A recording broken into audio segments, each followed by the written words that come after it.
はいどうも、ダウギターチャンネル講師の山本です。今日は Cubase Pro に装備されているパンについてお話ししたいと思います。Cubase Pro にはね、コンバインパンとバランスパンというものがあります。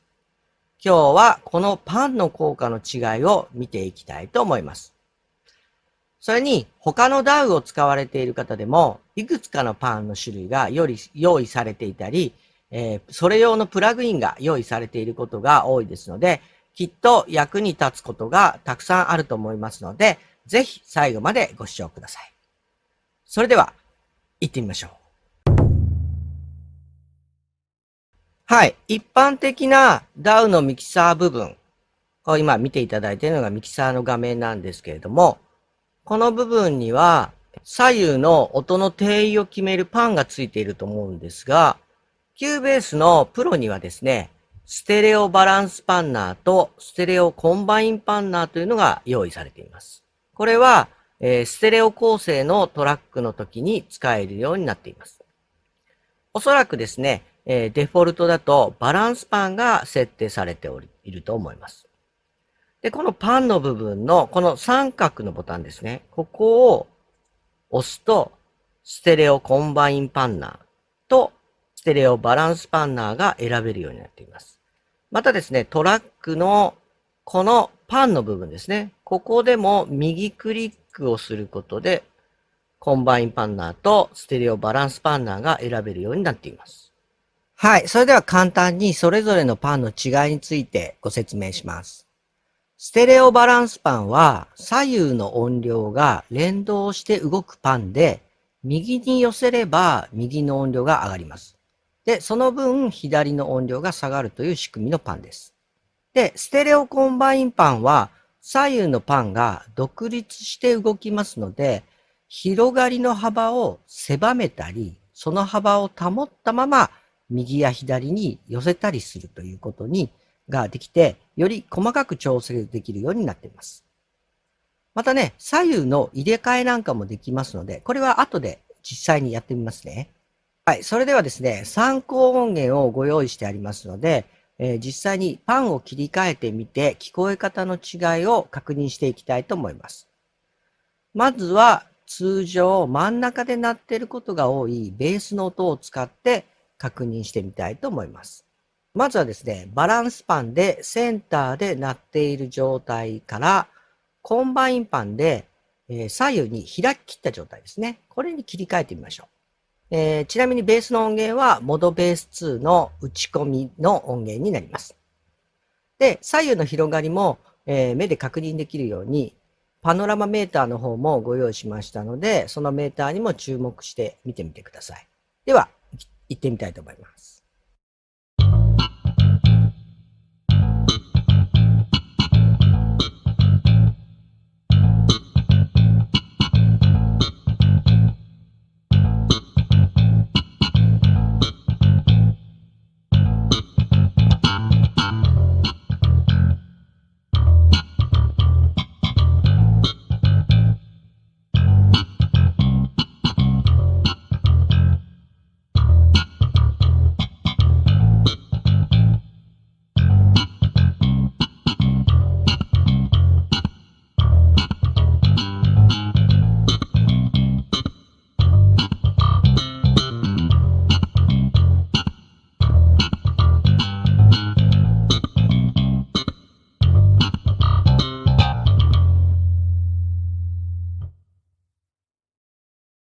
はい。いかがだったでしょうか？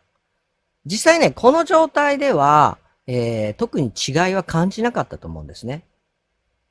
バランスパンがセンター。で、コンバインパンが左と右に開き切った状態ですね。この状態ではおそらく違いっていうのはほとんど出ないと思います。それではですね、次に、完全にセンターに定位させた場合の違いを確認してみましょう。同じステレオファイルをパンを変えて4小節ずつ切り替えてみます。で、特にここのパノラマメーターですね。ここの、バランスパンで出したファイルの音の定位感と、コンバインパンで出力した時の音の定位感。ここを、注目してみてください。ミキサーの部分は、ここの2つのトラックになりますので、ここに注目して見てみてください。では、行ってみます。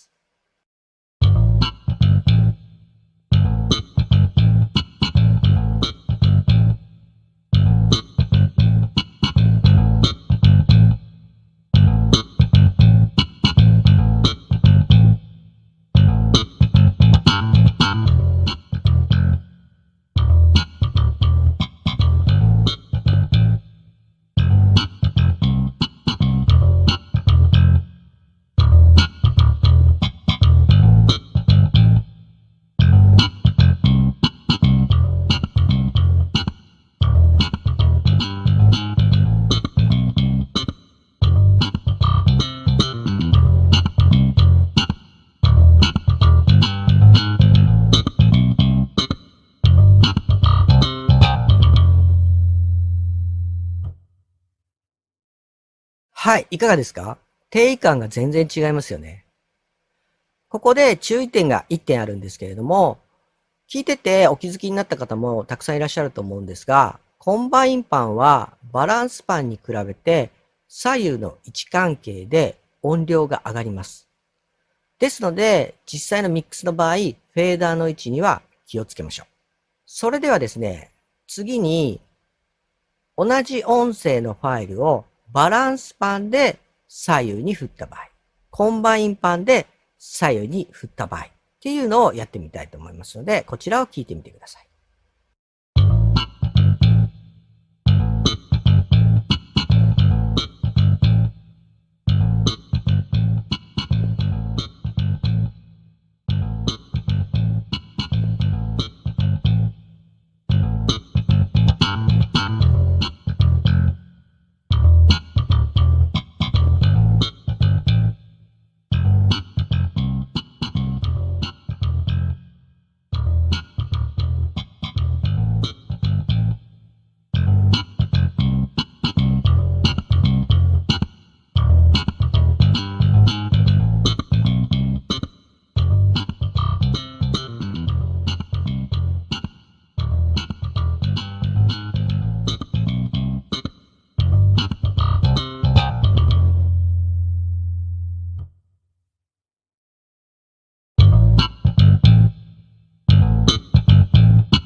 はい、いかがですか？違う定位感のまま左右に動いたと思います。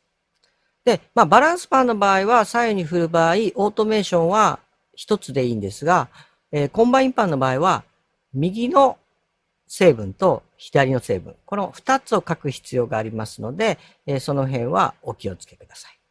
ではですね、ドラムの2ミックス音源を使って左右の入れ替えをやってみたいと思います。コンバインパンを使うと左右の入れ替えが簡単にできるんですね。これでドラマー目線の音かリスナー目線の音かを簡単に切り替えることができます。特にですね、ハイハットの定位に注目して聞いてみてください。4小節ごとに入れ替えますので、その辺を確認しながら聞いていただけるといいかと思います。では、行ってみましょう。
はい。いかがでしたか？一瞬で入れ替わりましたよね。それではですね、最後にパンをコンバインパンだけでミックスした音源とバランスパンだけでミックスした音源を聞き比べてみたいと思います。これもですね、4小節ずつ切り替えますので、大体ね、2つの音源は同じ定位になるようにしたんですが、そもそもちょっと原理が違うので、多少の違いは、ご了承ください。で、まずは最初にバランスパンでミックスした音源が4小節。その後、コンバインパンでミックスした音源が4小節という風に切り替わっていきますので、その辺に注目して聞いてみてください。では、行ってみます。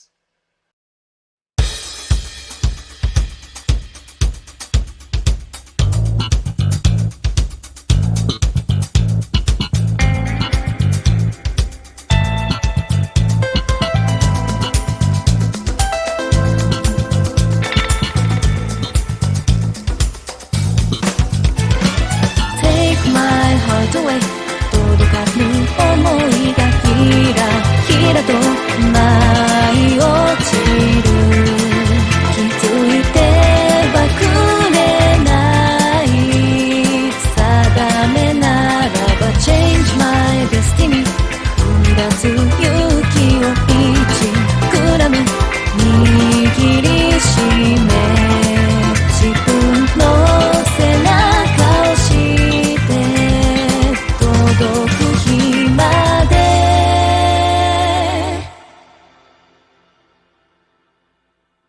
はい。いかがだったでしょうか？